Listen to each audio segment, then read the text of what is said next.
राजेश जिसे शहर में नौकरी और एक खूबसूरत फ्लैट मिलता है, लेकिन उसे पता नहीं होता कि वो जिस मकान में आया है वहाँ एक चुड़ैल का साया है जो कि हर उस इंसान को मार देती थी जो उस मकान में रहने आता था। क्या फ्लैट है यार, अपनी कंपनी भी ठीक है बॉस, क्या फ्लैट दिया है, अब तो अपनी लाइफ सेट है भाई।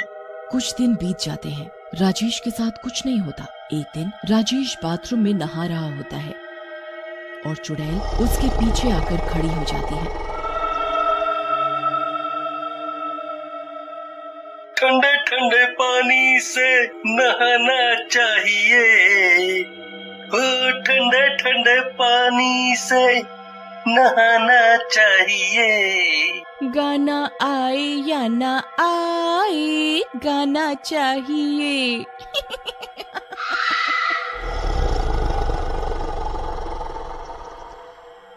यार मेरे क्या कान बज रहे हैं, क्या गाने की आवाज कैसी। उसके बाद चुड़ैल वहाँ से गायब हो जाती है। उसी रात जब राजेश सो रहा होता है तभी चुड़ैल आती है और अदृश्य रूप में ही राजेश के पैर खींचकर उसे बेड से नीचे गिरा देती है।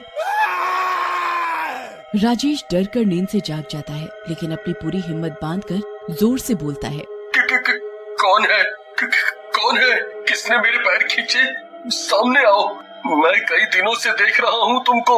ये सुनते ही चुड़ैल राजेश के सामने आ जाती है। ये मैं हूँ राजेश, मेरा नाम निशा है और तुम्हारे साथ हुई इस फ्लैट में सारी समस्याओं की मैं ही जिम्मेदार हूँ। पर लेकिन चुड़ैल जी, मेरे साथ ही ऐसा क्यों, मैंने कौन सा आपका कुछ बिगाड़ा है, मैं तो एक शरीफ लड़का हूँ। शायद इसीलिए तुम अभी तक जिंदा भी हो।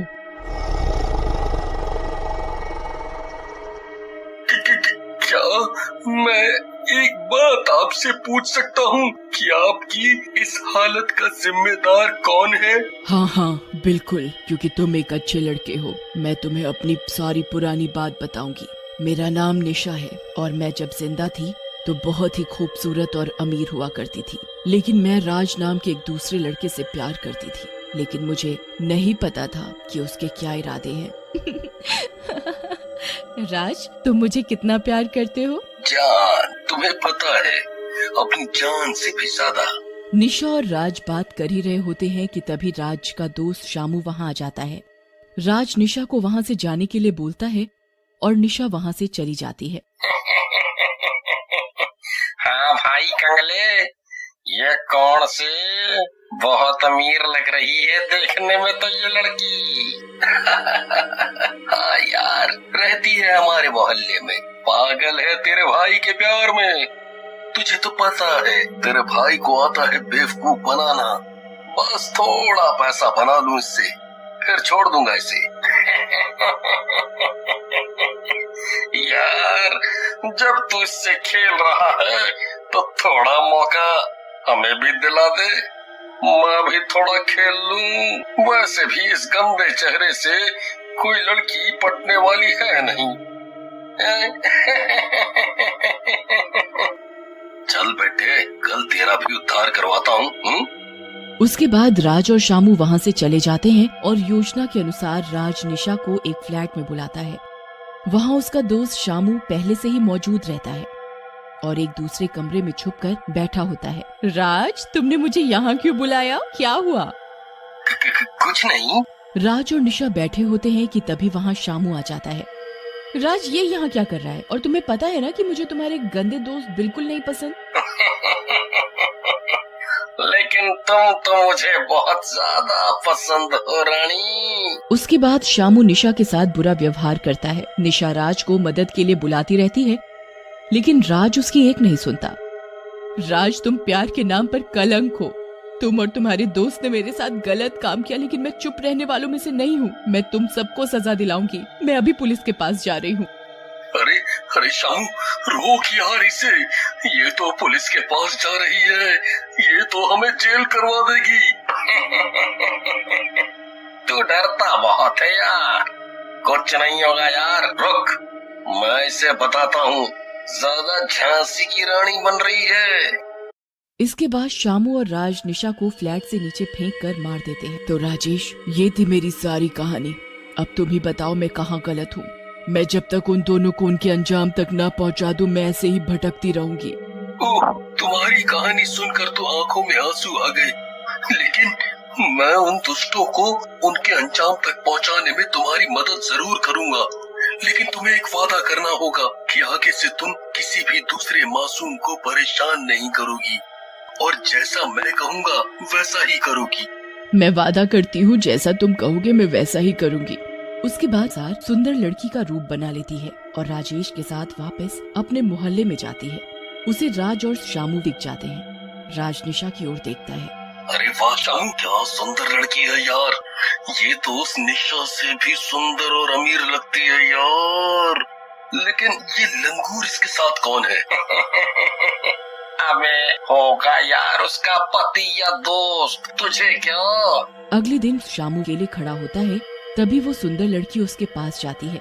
जी मेरा नाम निशा है और मैं इस मोहल्ले में नई आई हूँ। निशा? क्यों, आप पहले से जानते हो क्या इस नाम वाली लड़की को? जी नहीं, वैसे आप काफी सुंदर हैं। आपको जब भी मेरी मदद की जरूरत हो मुझे बोल देना। थैंक्स, बस कुछ नहीं, आज हमने रात को डिनर रखा है, आप बस आ जाना और थोड़ी हेल्प भी करा देना। क्यों नहीं, जैसा आप चाहो। रात को शानू तैयार होकर निशा के घर पहुंच जाता है। निशा दरवाजा खोलती है। आओ शामू, अंदर आओ। अरे आप मेरा नाम कैसे जानते हो? नाम? मैं तो तुम्हारे बारे में सब कुछ जानता हूँ कि तुमने कैसे निशा को मारा था। क्या बकवास कर रहे हो? मैं घर जा रहा हूँ, नहीं करना डिनर विनर मुझे। लेकिन निशा तब तक अपने चुड़ैल वाले रूप में आ जाती है। तुझे डिनर नहीं करना तो क्या, लेकिन मुझे तो डिनर में तेरा खून पीना है। ऐसा कहकर निशा शामू को गर्दन से पकड़कर उठा लेती है और सामने की दीवार पर एक कील पर उसका सिर मारती है। शामू के सिर से खून निकलने लगता है और वह मर जाता है। फिर अगले दिन राज अकेला खड़ा होता है कि तभी निशा उसके पास जाती है। राज, मेरे पति बहुत गंदे हैं। मुझे बिल्कुल प्यार नहीं करते, वो काफी शराब पीते हैं। तुम काफी शरीफ लड़के लग रहे हो, मेरी मदद करो प्लीज। अरे वाह राज, तेरी भी क्या किस्मत है। सारी खूबसूरत लड़कियां तेरे पास ही आती हैं घूम फिर कर। इतना खुशकिस्मत तो सलमान खान भी नहीं है। ठीक है जी, मैं आपके पति को समझाऊंगा। वैसे क्या नाम है आपका? जी निशा। निशा? जी हाँ, वैसे क्या बात है, आप तो ऐसे चौंक रहे हैं जैसे आप कई निशा नाम की लड़की को जानते हैं। वैसे ये कार्ड ले लो, मैं यहीं पर रहती हूँ, आप रात में घर आ जाना प्लीज। राज कार्ड ले लेता है। उस कार्ड में उसी फ्लैट का पता होता है जहाँ राजेश रहता है और निशा को जहाँ से राज और शामू ने धक्का दिया होता है। जी नहीं, ऐसी कोई बात नहीं। अरे ये क्या? अरे क्या हुआ, आप तो ऐसे चौंक रहे हैं जैसे इस पते को आप पहले से जानते हैं। अरे ऐसी कोई बात नहीं है, मैं आ जाऊंगा। राज शाम को उसी फ्लैट में आ जाता है। इस बार राजेश दरवाजा खोलता है। कौन हो भाई तुम? शक्ल से तो बीड़ी के कारखाने के मजदूर लगते हो। क्या काम है? पहले तो तमीज से बोलिए। मेरा नाम राज है और मैं निशा का दोस्त हूँ। निशा के दोस्त हो? अच्छा तो आओ मिल लो निशा से। अंदर चुड़ैल आधा निशा का रूप और आधा चुड़ैल का रूप बनाकर बैठी होती है। राज बहुत डर जाता है। तुम निशा, तुम जिंदा कैसे हो गई? और ये सब क्या है? हमने तो तुम्हें मार दिया था।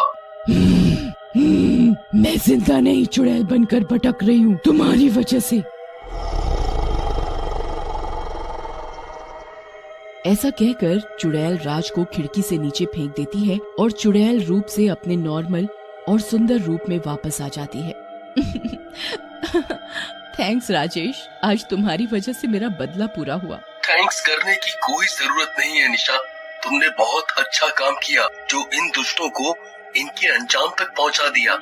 वैसे एक बात बताऊं, शायद मुझे भी तुमसे